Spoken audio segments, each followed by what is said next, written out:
아모스서 8장에 보면은 마지막 때에 기근이 땅에 있을 것이라 그러한 말씀이 있습니다. 땅에 기근을 보낸다. 양식이 없어서 주림이 아니고 물이 없어서 가람이 아니고 오직 여호와의 말씀을 듣지 못한 기갈이다. 그런 말씀이 있습니다.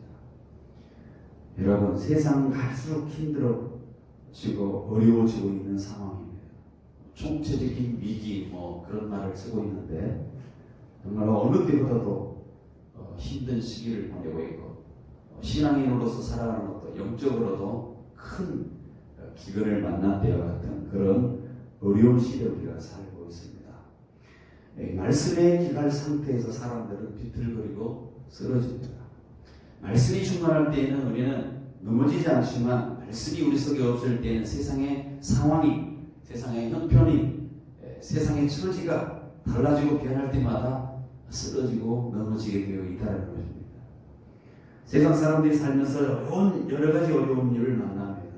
그럴 때마다 어떻게 해야 될지, 이 힘든 상황을 어떻게 넘기지, 이 상태를 어떻게 우리가 잘 넘길 수 있을까 라고 그렇게 생각을 하고 답을 찾기도 합니다. 그럴 때 마치 길을 찾아주는 내비라도 있으면 얼마나 좋겠습니까? 하나님께서 우리 인생을 위해서 하나님이 내비게이션보다 100배, 1000배 좋은 그러한 안내서를 우리에게 주셨습니다.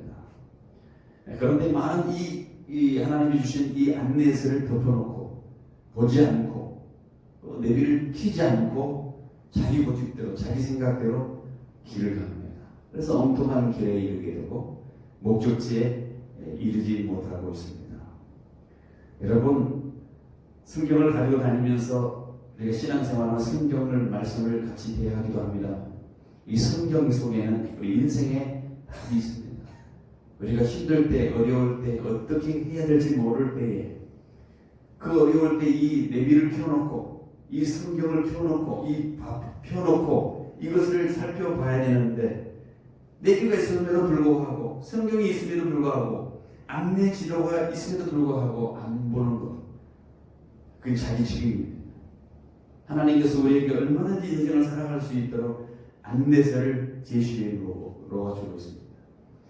제가 예전에 한번 노예 모임이 있어서 늦게 끝나서 치료하는데 한 새벽 한 2시쯤 됐습니다.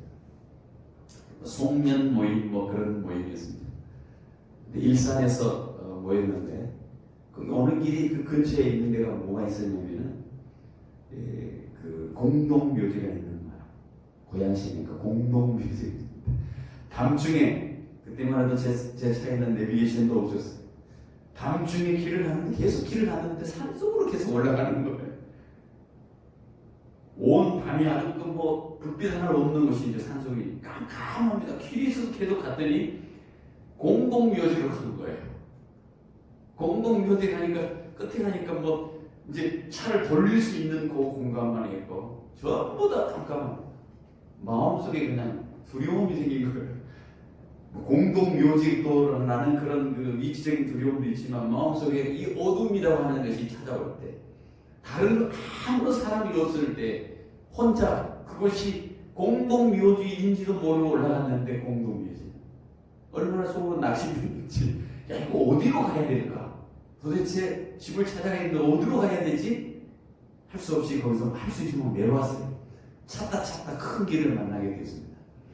그때 저는 내비라도 있었으면 이게 이렇게 올지를 않을 텐데 그런 것이 없었으니까 목적지 엉뚱한 곳에 가서 힘든 그런 두려움 그런 경험을 할 때가 있습니다.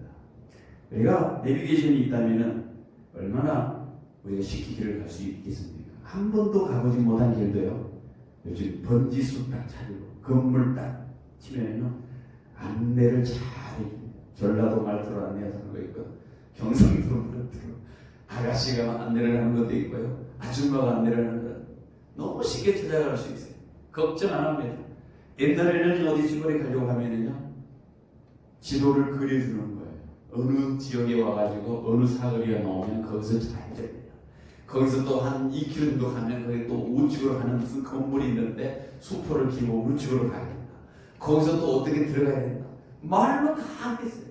그걸 약도를 그냥 다 메모를 해가지고 순서 1, 2, 3, 4 해가지고 쭉 따라갔었어요. 근데 요즘 어떻습니까? 내비게이션만 있으면 딱 키면은 티맵을 키든지 아니면 뭐 일반 내비게이션 키든지 다 안대로 쭉 이렇게 갈 수 있습니다. 얼마나 편리한지 모릅니다.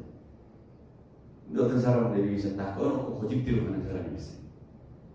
혹시 우리가 하나님께서 우리 인생을 살도록 얼마나 쉬운 길을 주셨는데 갈 수 있는 아주 좋은 길을 안내서를 해주셨는데 안 보고 내가 가려고 하면 얼마나 힘들겠느냐는 것이죠. 마찬가지입니다. 여러분, 우리가 내비게이션만 잘 읽으면 그것만 잘 보면 목적지에 도달하는 것처럼 우리가 인생에 한 번도 안 가본 길입니다. 뭐 드라마에서는 그런 게 있잖아요. 죽었다가 다시 살아나는 사후의 그 전생을 살아본 사람은 앞으로 어떤 일이 일어나기 때문에 피해야 되고 한다는 그런 드라마는 있습니다만 우리가 전생을 살아보지 않은 사람들 아닙니까? 어느 누구도 이 땅에서 전생을 살아보고 다시 이 땅에 태어나서 또 살아가는 그런 경우는 없습니다. 물론 그거는 불교적인 윤회적인 사상 속에서 있는 얘기죠. 그렇기 때문에 우리는 한 번도 가보지 못한 길을 가기 때문에 누군가 경험이 있는 사람이 안내서를 주어주고 그러한 메모지를 주어주고 갈 길을 인도하면 좋을 텐데 그런 것이 없기 때문에 우리 살아가는 게 늘 어려운 일이 있습니다. 그럴 때마다 우리가 생각해야 될 것은 하나님께서 우리 인생에게 선하신 하나님께서 좋으신 하나님께서 안내서를 주셨어요. 이게 뭐냐? 성경이에요. 성경. 한 번도 가보지 못한 길을 잘 갈 수 있도록 빛으로 조명해 주시면서 갈 수 있도록 빛을 우리에게 비춰주시는 게 등불이에요. 이 말씀. 시편, 그래서 시편 119편 107절에 보니까 시인은 그렇게 내가 고난이 굉장히 심합니다. 여호와여 주의 말씀대로 나를 살아나게 해주십시오. 내가 어렵습니다. 깜깜합니다. 갈 길을 알지 못하겠는데요. 하나님 말씀해 주십시오. 우리는 이 말씀만 따라가면 어떤 위기 속에서도 소망을 가질 수 있습니다. 어떤 고난 속에서도 우리는 능력으로 살 수 있습니다. 이 말씀에게는요 능력의 말씀이고 소생하는 말씀, 우리 영혼을 소생케 하는 말씀, 회복을 주는 능력의 말씀, 우리에게 구원을 주시는 능력의 말씀이 바로 하나님의 말씀이라는 거예요. 여러분, 하나님 말씀인 성경을 믿습니까? 과연 믿습니까? 내비게이션을 켜고 다닙니까? 혹시 전부 덮어놓고 꺼놓고 혹시 살아간다고 생각하지 않으십니까? 우리 그리스도인은 100% 이 성경을 기준해서 살아가야 될 사람들, 말씀을 가지고 살아가야 될 사람들. 하나님의 말씀이 성경이 뭡니까? 성경은 그리스도인의 삶의 원리입니다. 원리. 우리가 어떻게 살아가야 될지, 어떤 생각을 해야 될지, 목표를 어디에 둬야 될지, 우리 방향을 어디로 두고 가야 될지, 어떤 태도로 어떤 자세로 우리가 인생을 살아갈지 아주 명확하게 우리에게 삶의 원리를 제시해 주고 있습니다. 우리가 잘 알고 있는 디모데후서 3장 16절 이하, 17절, 15절, 16, 17절 이하 쭉 보면 성경에 대해서 놀라우죠. 네가 어려서 성경을 알았느니 성경은 능히 너로 하여금 그리스도 예수 안에 있는 믿음으로 말미암아 구원에 이르게 하는 지혜가 있느니라. 모든 성경은 하나님의 감동으로 된 것이다. 교훈과 징망과 바르게 함과 의에 교육하게 이하니 이는 하나님의 사람으로 온전하게 하며 모든 선한 일을 행하기에 온전하게 하려니라. 성경에 대해서 아주 집약적으로 5가지로 여기서 놀라고 있습니다.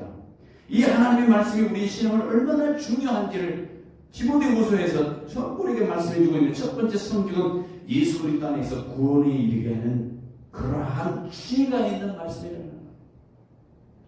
구원에 이르는 지혜. 어디서 구원을 얻을까? 걱정할 거 없어요. 여기 지혜가 있어요. 어떻게 구원을 얻을지, 어떻게 그 구원을 누릴지, 어떻게 그 구원에 감격할지 성경에 대해서 당부를 되어 있습니다. 성경은요 하나님의 영감으로 된 거예요. 감동으로. 사람이 쓴 책이 아닙니다. 사람의 언어로 표현이 되어 있지만 하나님의 성령의 감동으로 되었기 때문에 하나님의 말씀입니다. 하나님의 사람이 소설 쓰는 것, 수필을 쓰고 문학을 쓰고 역사를 쓰는 것하고 다릅니다. 살아계신 하나님, 영적인 하나님, 전능하신 하나님이 우리 인생의 모든 것을 지으시고 창조하신 그 하나님이 기록하신 말씀, 우리에게 주신 말씀, 안내서예요. 세 번째로 성경은요, 교훈과 책망과 바르게 함과 의로 교육하기에 유익하다. 이 성경은요, 우리에게 잘못된 길이 무엇인지, 어떻게 하는 것이 바른 것인지 교훈하고요, 잘못된 길을 책망을 하고요, 어떻게 바르게 가야 될지, 어떻게 바른 인생을 살아야 될지, 어떻게 바르게 교육해야 될지, 어떻게 의로움으로 가야 될지를 우리에게 주는 유익이 있는 책이에요. 네 번째로 성경은요, 사람을 온전하게 한다고 했습니다. 이 세상에 사람이 온전한 사람이 어디 있습니까? 그런데 성경을 보면요, 주님이 온전함같이 온전해질 수 있다는 거예요. 내가 온전하니 너희도 온전할지, 내가 걸어가니 너희도 걸어갈지. 주님께서 주시는 이 속에는 우리의 온전함이 있다는 거예요. 이 말씀대로 살면 우리는 얼마든지 주님께서 받으실 만한 온전한 삶으로 살아갈 수 있는 겁니다. 다섯 번째로 이 성경은요, 모든 선한 일을 행하기에 온전하게 한다. 이 세상 사람들은 얼마나 악합니까? 하나님을 떠나서는, 말씀을 떠나서는 선이라는 있을 수가 없는 거예요. 하나님이 오실 때 어느 누가 선하다고 말할 수 있겠습니까? 다 치우쳐서 악한 사람들이 되었습니다. 죄인이 되었습니다. 우리 모두가 그런 상황에 있는 사람들이 어떻게 하나님이 원하시는 선의 기준에 이를 수 있겠습니까? 오직 주님의 말씀이 길입니다. 우리가 선한 행동을 할 수 있는 것은 이 말씀을 통해서 가능하고, 그런 것을 통해서 하나님 앞에 나아갈 수 있는 자로 세워지는 것입니다. 다시 한번 우리 마음속에 이 하나님의 말씀의 중요성을 다시 한번 우리 속에 간직해야 되겠다는 것이죠. 여러분, 하나님의 말씀은요, 믿는 자에 가질 수 있는 최고의 능력이에요. 우리 믿는 사람이 가질 수 있는 최고의 능력이 뭐냐? 말씀. 우리는 권력이 있습니까? 여러분, 돈이 있습니까? 여러분, 어떤 무기가 있습니까? 이 세상이 얼마나 우리를 많이 힘듭니까? 영적으로도, 육적으로도, 정치적으로도 얼마나 많은 그런 믿는 자들이 힘들어하는 시대를 살아가고 있습니다. 그러나 이 믿는 자들이 이 어려운 시대에 살아갈 수 있는가? 고난의 시대에 살아갈 수 있는가? 우리가 문제가 봉착할 수 있는 그 문제를 극복할 수 있는 최고의 무기이고, 최고의 그런 방패, 공격과 방어를 할 수 있는 그런 용이한 무기 중에 하나가 바로 뭐냐? 이 말씀이에요, 말씀. 그래서 성경 에베소서 6장 12절에 보니까 성령의 곧 하나님의 말씀을 가지라. 검이에요. 성령의 검이에요. 사람이 만드는 검이 아니고 하나님 우리에게 들려주신 검이에요. 이 검을 통해서 우리는 방어할 수 있습니다. 마귀를 대적할 수 있습니다. 우리의 공격을 방해할 수 있습니다. 얼마든지 가능하다는 거예요. 예수님은 하나님의 말씀으로서 그의 모든 광야의 시험을 이기셨습니다. 하나님의 말씀으로 그의 찾아오는 모든 어려움을 극복했습니다. 말씀 자체가 곧 하나님이시기 때문에 그 말씀을 소유하는 것은 곧 하나님의 능력을 내 속에 소유하는 것과 다름이 없습니다. 하나님은 이 말씀을 통해서 보이지 아니하시는 당신을 이 땅에 보내주셨습니다. 말씀이 육신 가운데 나타났다. 요한복음 1장 1절에 말씀이 우리 가운데 육신으로 나타나게 됐으니 그 우리가 그 영광을 보니 아버지 독생자의 영광이요 은혜와 진리가 충만하다. 하나님의 말씀이, 하나님 당신의 뜻이, 하나님의 그 의지가 어떻게 우리에게 보여질 수 있느냐? 말씀으로 보여졌다. 그 말씀, 창조에 하신 말씀으로 우주를 창조하신 하나님, 없는 것을 무를 있게 하신 그 하나님의 능력의 말씀이 어떻게 우리를 구체적으로 나타나느냐? 바로 예수 그리스도라는 육신을 입고 이 땅에 오셨다는 거예요. 그분이 하나님의 뜻이 온 거예요. 하나님의 은혜가 온 것이고 하나님의 의지가 온 것이고 그분이 곧 하나님이셨다. 우리가 예수님을 믿는다는 것, 곧 말씀을 믿는 거예요. 하나님이 보내시는 약속을 믿는 거예요. 하나님이 보내시는 구원을 믿는 겁니다. 구속의 은혜를 믿는 겁니다. 보이지 않는 하나님의 본체이신 그 하나님께서 이 땅에 내려오셨어요. 말씀으로. 우리가 말씀을 읽지 않고 말씀을 대하지 않는다면 어떻게 우리가 은혜 안으로 진리 안으로 들어갈 수 있겠습니까? 할 수 없습니다. 자, 오늘 저는 이 시편 119편 이 말씀을 통해서 또 우리가 읽었던 아까 디모데후서 3장 16절 이하의 말씀을 통해서 우리가 바로 할 것은 뭐냐? 이 세상 우리가 살아가는 그리스도인은 말씀으로 살아간다. 여러분, 말씀으로 살아간다. 말씀으로 살아간다는 말은 무슨 말입니까? 말씀을 먹는다는 말. 말씀을 먹는다. 우리가 살아가는데 필요한 양식이 두 가지예요. 첫 번째는 육신의 양식이지. 라면을 끓여 먹든지. 예, 끝나고 라면 끓여 드실 분 계세요? 맛있는 거 집에 있으시죠? 다 준비해 놓고 오셨죠? 주일날 뭐, 우리 성도들과 같이 나눠 먹어야 되는데. 마음은 있죠, 마음에. 말씀이 우리의 양식이듯이 육의 양식이 있어요. 여러 가지 육체적인 건강을 위해서 먹습니다.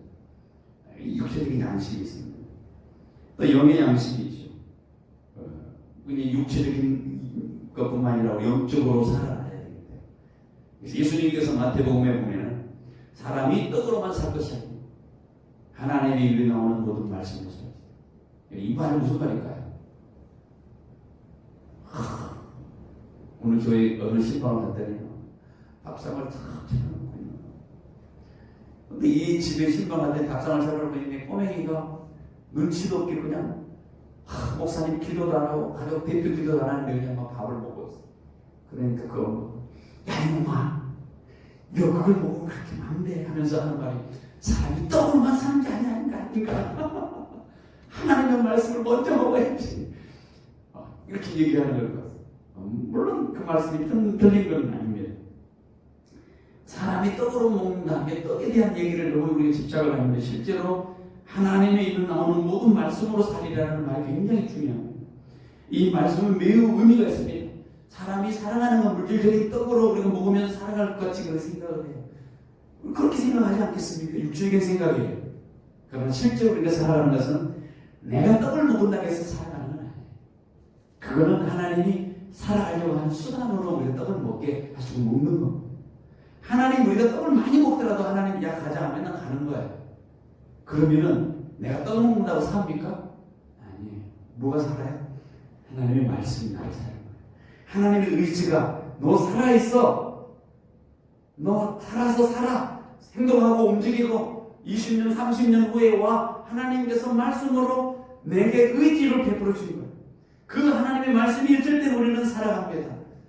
하나님의 백성으로서 그 의지를 통해서 하나님의 그 뜻이 나를 살게 하시니까 나는 살아가는 거예요. 근데 하나님의 뜻이, 그 의지가, 하나님의 말씀이 야 너 가자 하면 가는 거예요. 아무리 좋은 것, 아무리 맛있는 음식을 먹고 아무리 체육장에서 운동을 하고 산을 가고 등산을 하고 헬스장에서 운동을 하고 근육을 키우고 별짓을 다 한지라도 하나님이 야 가자 하면 가는 거예요. 자, 육체의 음식을 먹는다고 살아갑니까? 아니에요. 실컷 먹더라도 영적인 하나님께서 부르시는 하나님의 뜻이 없으면 소용없는 거예요. 사탄이 예수님께 말합니다. 떡덩어리 좀 네가 돌덩어리 좀 되게 해봐라. 너 40일 동안 금식하지 않았느냐? 이 떡을 돌덩어리 많은데 광야니까 이걸로 떡덩어리 되게 해서 먹어봐라. 예수님 뭐라고 합니까? 야 네가 그 떡덩어리 먹는다고 그렇게 생각하면 나는 돌로 떡 만들어 먹어보라고 하는데 인생은 떡으로 사는 게 아니야. 하나님이 살려주는 사는 거야. 하나님의 말씀이 나를 살리는 거지 네가 먹으라는 그 떡이 나를 살리는 것은 아니다라고 하면서 선포하신 말씀이 바로 그거예요. 사람이 떡으로만 사는 것이 아니다. 믿으십니까 여러분? 우리 인생은 그렇습니다. 그래서 이 떡은 단순히 물질적인 것만을 위한 하나님이 주신 말씀이 우리 속에 살아간다. 이스라엘 백성들이 광야 애굽에서 출을 애굽했습니다. 40년 동안 광야 생활을 했어요. 얼마나 많이 배고픕니까? 하나님께서 목마를 때 반석을 줘서 물도 나오게 하시고요. 더울 때는 하나님께서 구름기름으로, 추울 때는 불기름으로. 배고픕니까? 배고파. 옛날에 애굽에 있을 때는 부추도 있고 마늘도 먹고 우리가 지금 정력이 세서 도저히 살 수 없어. 하나님께서 하늘에 만나를 내려주셨어요. 만나를 땅에서 오래 쌓고 그날 걷어서 그걸 가지고 집에서 먹는 거예요. 그러면 또 너희 살아갑니다. 아 매일 먹어야지 하고 집에다가 볶아내다 저장해 놓으면 다 썩어 먹을 수가 없어요. 날마다 하루하루 하나님께서 만나를 하늘에서 내릴 수 공급해 주신 것을 먹고 살아가게 됐습니다. 하나님이 그들을 살리신 것이죠. 매일매일 생명을 주장하시는 것이죠. 먼 훗날 그 후손들이 조상들이 광야 생활을 하면서 40년 동안 먹었던 그 양식의 의미에 대해서 사람들이 몰랐어요. 그때 광야에서 먹는 그 떡에 대한 이야기를 하면서 마태복음 12장 38절에 보니까 광야에서 먹는 그 하늘의 떡은 그냥 하늘에서 내리는 신비한 표적에 불과하다고 생각을 했어요. 그러나 그것은 아니었다는 거예요. 하나님께서 신명기 8장 3절에 보니까 너를 낮추시며 너를 줄이게 하시며 또 너도 알지 못하며 내 조상들도 알지 못하던 만나를 내게 먹이신 것은 사람이 떡으로만 사는 것이 아니요 여호와의 입에 나오는 모든 말씀으로 사는 줄을 내가 알게 하려 합니다. 사람이 살아가는 것은 그냥 먹고 마시고 뭐 세상의 것을 가지고 내가 살아가는 것 같지만 그것이 인생의 진정한 삶이 아니라는 거예요. 그것을 사람을 살게 하는 것이 아니고 하나님이 살린다는 거예요. 이스라엘 백성들 하나님을 알지 못한 가만하게 이름은 백성들이 조상들이 그 광야에서 40년 동안 먹었다 가는데 도대체 그 만나가 무슨 의미 있느냐? 단순히 그것은 기적이었느냐 신비였느냐? 그건 아니라는 거예요. 하나님이 생명을 주관하고 계신 분이기 때문에 그 하나님의 뜻이 살게 한다고 선포하면서 사람이 떡으로만 사는 것이 아니요 하나님의 말씀으로 살리라라고 하는 것을 다시 한번 해석해서 가르쳐주고 있는 겁니다. 여러분, 예수님이 생명의 떡입니다. 우리가 성찬을 하면서 예수님이 떡이라고 말을 합니다. 그분이 우리의 선량한 양식이겠어요. 예수 안에서 죽은 사람, 예수 함께 죽고 예수 함께 새로 살아나는 사람은 세상의 떡이 아닌 신령한 떡 하나님의 말씀이 우리를 살리는 생명의 양식이 된 줄 믿습니다. 그러므로 사람은 떡으로만 살아가는 것이 아니고 신령한 양식으로 살아갑니다. 그리스도의 삶이 올리는 그래서 말씀이고 말씀으로 산다는 것은 하나님의 뜻으로 살게 된다는 것이고 하나님이 주신 생명의 원리의 말씀을 우리에게 제시해 줄 때 이 말씀을 붙들 때라야만이 우리는 이 세상에서 낙심하지 아니하고 하나님의 백성으로서 살아갈 수 있게 됩니다. 그러니 그분의 말씀이 영의 양식을 먹지 않고 살 수 있다 라고 하는 생각을 갖고 있다면 그리스도인이 아닙니다. 물을 떠난 물고기가 살 수 없듯이 하나님의 말씀을 떠나서 우리는 살아갈 수 없는 거예요. 겉으로 볼 때 현상적으로 볼 때 잘 살 것 같아요. 현상적으로 볼 때 건강한 것 같아요. 그러나 하나님의 말씀이 없다면 그런 병든 자고 죽은 자나 다름이 없고 기갈한 상태 양식이 없어서 주림이 아니라고 했어요. 말씀이 없어서 기갈한 상태 주림 상태가 되어지고 말 것입니다. 여러분, 우리가 말씀대로 믿는 것은 그러므로 말씀대로 산다. 말씀을 따라 산다는 거예요. 말씀대로 사는 것은 말씀대로 믿는 겁니다. 여러분, 하나님의 백성들이 영적으로 타락하여 좌절하고 있을 때 그 희망의 선지자 하박국이 뭐라고 선포했는지 아십니까? 하박국 2장 4절에 보니까 보라 그의 마음은 교만하여 그 속에서 정직하지 못하나 의인은 믿음으로 말미암아 삽니다. 하나님의 백성은 말씀을 믿고 살아간다. 말씀이 주어지고 읽고 이것을 글씨로만 끝나는 것이 아니고 지식으로만 끝나는 것이 아니고 이 말씀을 믿는 거예요. 기도하면 응답해 주신다는 하나님의 말씀을 믿는 거예요. 아멘? 믿는 거예요. 약속이에요. 약속. 구약 신약 수천 가지의 약속이 속에 있습니다. 하나님이 이렇게 하면 살려주시겠다. 이렇게 하면 살리라 하는 믿는 대로 된다는 약속이 속에 있는 겁니다. 말씀대로 믿는 자에게 하나님의 구원의 은총을 주고 축복을 베푸십니다. 말씀을 읽으면 믿음의 길이 보입니다. 말씀을 읽어보면 우리가 어떻게 살아가야 될지, 무엇을 해야 될지, 어떻게 해야 될지 삶의 길이 보이는 거예요. 주께서 그래서 내가 곧 길이요 진리요 생명이다. 예수님이 바로 우리 길이요 진리요 생명입니다. 우리가 어떻게 해야 하는가? 길을 가보면 알아요. 우리가 어떻게 살아가야 되지? 주님께서 제시한 길을 가보면 알아요. 안 가본 사람은 알 수가 없어요. 길을 가다 보면 알아서 믿는 것이 아니라 믿어서 알게 돼요. 믿음으로 이 길을 가다 보면 하나님이 살아계시구나, 하나님이 말씀이구나 깨닫게 돼요. 그런데 조금 믿지 아니하려고 하는 사람들, 이성적으로 내비게이션을 덮어놓은 사람은 절대 그 길을 갈 수가 없는 거예요. 깜깜한 그런 삶을 살아갈 수밖에 없는 것입니다. 말씀대로 산다는 것은 하나님의 계명대로 사는 겁니다. 죄를 멀리하고 계명을 지키는 것을 말합니다. 우리가 하나님의 말씀을 붙들고 살아가야 됩니다. 그리스도인은 하나님의 말씀으로 살아가야 된다 할 때 이 계명과 말씀은 약간의 차이가 있습니다. 계명은 구체적이고 확실한 능력입니다. 예를 들어서 십계명 같은 이 계명이에요. 그죠? 계명을 주셨어요. 우리에게 뭐 어떻게 하라, 부모를 공경해라, 하나님을 예배하라, 안식을 기억하라, 그런 계명을 주셨어요. 그러나 말씀은 뭐냐? 그 계명을 포함한 전체에 하나님의 뜻이 속에 들어가 있어요. 하나님의 어떤 그 귤만 준 것이 아니라 전체의 삶의 어떤 스탠다드, 길을 여기다 제시해 놓고 있어요. 처음 믿는 사람 단계에서는 계명이 필요해요.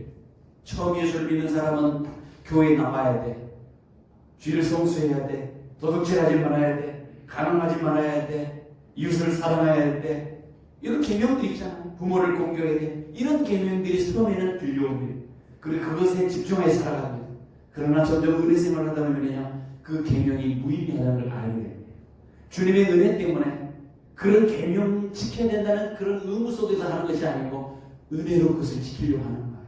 좋아서, 그렇게 하는 것이 마땅한 도리였어. 이웃을 사랑하는 것, 부모를 공경하는 것 마땅한 거 아니냐? 도덕적으로 훔치지 말아야 되는 거, 살인하지 않아야 되는 거 마땅한 것 아니냐 해서 하지 말라 하라 해서 하는 것이 아니고, 이제 그분의 말씀 때문에, 그분의 은혜 때문에, 그 말씀 때문에 하지 아니하면 안 될 수 없기 때문에 마음속에서 하는 겁니다.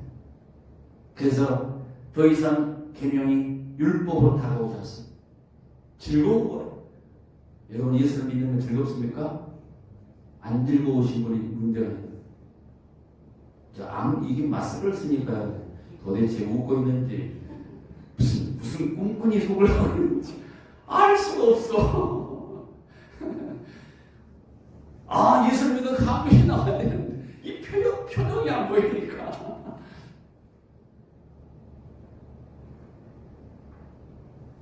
처음 신앙 단계에는 이 계명이 법이기 때문에, 율법이라고 하기 때문에 짐이 교회 다니니까 하지 말하는 거 너무 많아.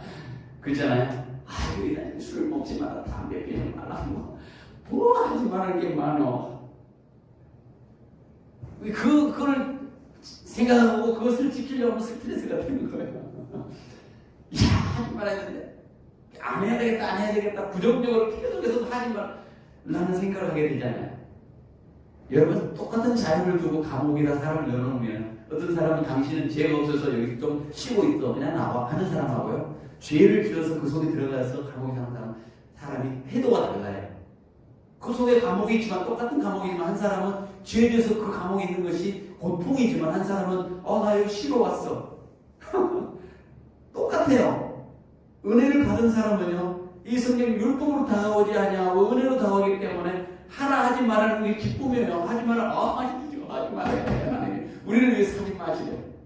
하라. 이게 하나님의 말씀을 좋은 길로 인도하게 하나님께서 기쁨으로 받아들이지만, 그것이 은혜가 아니고 율법으로 다가올 때는 힘듦이에요. 힘들어. 교회날 교회 나가는 것도 힘들고, 전도하러 가면 더 힘들고, 새벽기도 나가면 그건 못할 일이고, 그거는 목사님이나 뭐 이런 분들이나 하는 거지 우리를 어떻게 그걸 하느냐 하고 그렇게 힘듭니다. 그러나 복음은요, 우리를 옥죄에 매가지고 힘들게 하려고 하나님 주신 거 아니에요. 복음은 자유함이 있어요. 진리가 너희를 자유케 해요. 하나님의 뜻을 알면요, 하나님의 복음을 제대로 깨달아요. 말씀을 제대로 이해하면 자유함이 있어요. 믿으십니까? 먹고 마시는 거, 술 먹고 다음에 피우는 거, 그게 문제가 아니에요. 그게 문제야. 그렇다 해서 술 먹고 다음에 피우고 마음대로 개판으로 살아라, 그런 의미가 아니에요. 우리 속에 얼마든지 자유함이, 방종을 나가지는 않아요. 주의 말씀의 계명을 우리를 늘 지키고 인도하고 있기 때문에 이 말씀대로 살려고 하는 은혜의 자유함이 있는 거예요. 깨달아지십니까? 시편 기자는 119편 11절에 우리 읽지 않았는데 이런 표현을 했습니다. 내가 주께 범죄하지 아니하려 하여 주의 말씀을 내 마음에 두었나이다. 마음에 두었다. 제가 지난주 중에 하나의 말씀이 내 마음에 든 것이 요한복음 15장 8절에 있는 거예요. 너희가 내 안에 거하고 내 말이 너희 안에 거하면 무엇이든지 원하는 데 구하라. 그리하면 주십니다. 말씀이 그것에 있어요. 내가 무엇이든지 원하면 구하래. 여러분 무엇이든지 원하는 거 있잖아요. 그죠? 무엇이든지 거기 보면은요. 그거는 안 되니까 그거 말고 피해서 보라는 말이 없어요. 거기 무엇이든지 anything 무엇이든지 어떤 것이든지 구하면 주님께서 주시겠대. 그런데 조건이 있어요. 너희가 내 안에 가, 내 말이 너희 안에 가. 우리 안에 하나님의 말씀이 거하면 무엇인지 원하는 거야. 그래 주시겠다. 하나님 뜻이 우리 안에 있으면요 다 주시겠다. 다윗은요 내가 주께 범죄하지 아니하여 주의 말씀을 내 마음에 두었습니다. 내 마음에 두었습니다. 말씀을 품고 사는 거에 범죄하지 않는 길이라는 걸 아는 거예요. 그렇습니다. 성경은 우리 마음속 깊이 하나님의 말씀을 새기고 그 말씀에 따라갈 때 우리는 우리 주위에 있는 모든 죄와 유혹들로부터 벗어날 수 있다라고 하는 것이죠. 그래서 성경은 단순한 지식이 아니라 하나님의 계시된 말씀, 계시의 말씀. 구원의 길은 우리에게 가르쳐주는 말씀. 죄인을 불러 회개하여 예수 그리스도를 믿게 하는 안내서의 길입니다. 그럼 우리는 항상 하나님의 말씀에 의존해서 살아가야 됩니다. 말씀을 실천하며 성경적인 신앙으로 살아갈 수 있습니다. 말씀을 덮어놓으면 이 내비게이션을 끊으면 우리의 믿음은 어디로 갈지 향방을 알 수가 없습니다. 여러분 아브라함 링컨이 있습니다. 미국의 16대 대통령. 이 미국의 16대 대통령 아브라함 링컨이 미국 일리노이주라고 하는 일리노이주. 이 일리노이주는 거기에 보면 스프링필드라고 하는 그러한 수도가 있어요. 일리노이주 안에 우리나라같이 어느 지역이 있을까요? 그게 아주 유명한데 그걸 땅을 링컨의 땅이라고 말을 합니다. 왜 링컨의 땅이라고 말을 해요? 링컨이 거기에서 매일 성경을 읽었잖아요. 그곳에서 매일 성경. 여러분 그래서 그는 이렇게 말합니다. 하나님이 주신 가장 위대한 선물이 성경이다. 여러분도 그래요? 아니 하나님이 주신 그 성경 어떤 것도 주시지 좋은 차 좀 주시지 집 좀 주시지 성경 필요 없어요. 혹시 그렇게 하시진 않습니까? 하나님이 주신 가장 위대한 선물이 성경이에요. 링컨이 이런 말이에요. 예수 그리스도의 모든 선한 것이 성경을 통해 우리에게 전달된다. 종교기자 마틴 루터가 성경의 각 구절을 수천 권의 책들보다 더 영향력이 있다 그런 말이에요. 수천 권의 책을 쌓아놓은 것보다 더 영향력이 있는 이 성경이에요. 여러분 인생에 있어서 얼마나 책들이 많습니까? 살아가는 방법이죠. 돈 버는 방법, 주식하는 방법, 부동산 집사는 방법, 이 책들이 많이 있어요. 제가 보면 막 지하에 올 때 그런 책들이 수십 권을 항상 개중이 어떤 사람은 성경을 버리더라고. 다른 건 다 버려도 내가 다 마음속이 편한데 성경을 지하에 쓰기 제가 다 버렸어. 그런 것도 얘기하겠어요. 제가 그래 성경 버렸구나 라고 하겠습니까? 100% 제가 주소옵니다. 그런 책이 많이 있어요. 그 사람은 성경이 필요 없다고 생각하세요. 성경이 아무 의미가 없는 사람. 집에 수천 권의 장서가 쌓이다 할지라도 그 책들이 우리를 진리로 인도합니까? 결코 않습니다. 제가 작년 2월에 병 났을 때 생각한 결심이 인생에서 정말 하나님 앞에 나갈 때 내가 길이 있는데 그 길은 다른 것이 아니고 성경인데 성경 말고 다른 주석들 잡서들은 다 버려야 되겠다. 집에 와서 오자마자 퇴원해가지고 한 일주일 후에 몸이 해보면 책을 좀 몇 박스를 버렸어요. 그다음부터 못 버리더라고. 이야, 인간이 이렇게 간사할 수 있네. 다 버려도 될 수 있는 거예요. 집에 있는 책 다 버리시기 바랍니다. 왜 대답 안 하세요? 김지사님 버려도 돼요. 그러나 뭐를 버리는 거라고요? 성경입니다. 많은 그리스도인이 예수를 믿는다면서 성경을 안 읽습니다. 찔리시는 분 있죠?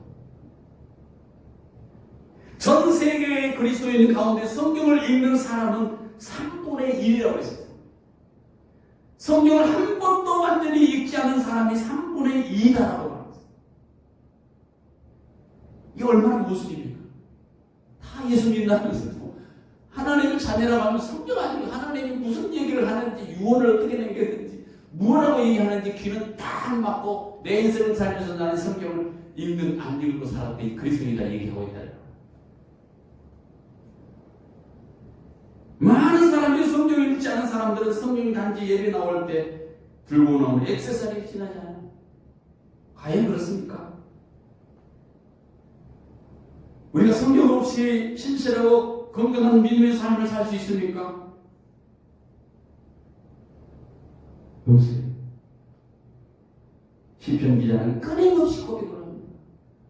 시편 119편에 43절 진리의 말씀이 내게서 조금도 떠나지 말게 하소서 내가 주의 규례를 바라나이다. 시편 119편 57절 여호와는 나의 붙이시니 나는 주의 말씀을 지킵니다. 119편 103절에 주의 말씀이 마시 내게 온치거리 단지어 내 배에 꿀보다 더 탑니다.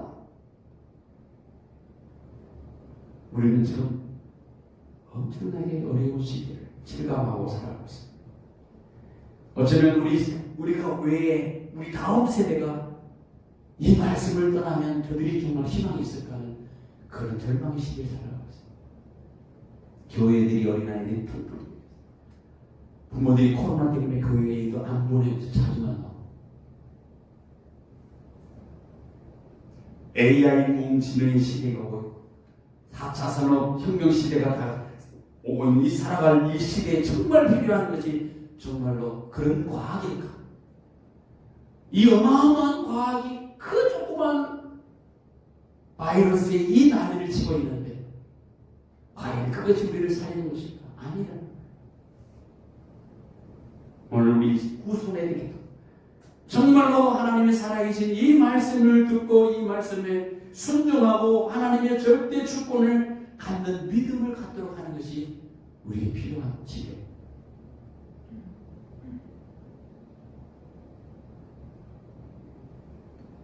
말씀을 맺겠습니다.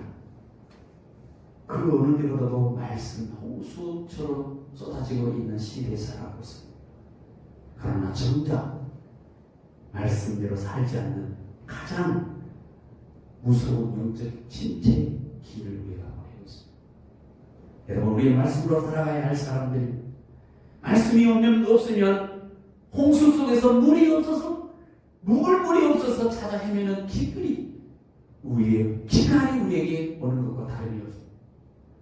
말씀은 우리에게 이 세상에 줄 수 없는 어떤 지혜를 주는 것이고요. 인생에 불리하는 물음에 대한 시원한 답을 얻게 할 수도 있고요. 그러게 우리는 말씀을 사랑하고 사모해야 해요. 어떤 순간에도 말씀의 원칙과 기준을 떠나서는 안 됩니다. 아무리 우리에게 주어진 그런 유혹이 있다 할지라도 이 말씀을 벗어나서는 안 되겠다라고 하는 그런 각오, 그 결단, 그런 헌신이 우리에게 계세요. 그렇지 않고는 이 마지막 때로 우리는 살아갈 수 없습니다. 말씀을 떠나면 인생의 패망이 도래하고요. 말씀을 떠나면 허무함에 빠져들 것이고 말씀을 떠나면 저 영원한 죽음의 멸망에 빠지게 될 것입니다. 그러므로 하나님의 등불인 이 말씀이 내 생에 환하게 비치도록 꺼지지 않도록 늘 이 말씀을 가까이 하고 묵상하고 말씀을 붙들고 살아가야 될 줄 믿습니다. 여러분 속에 이런 선한 결단이 있어지기를 주님 여러분을 축복합니다.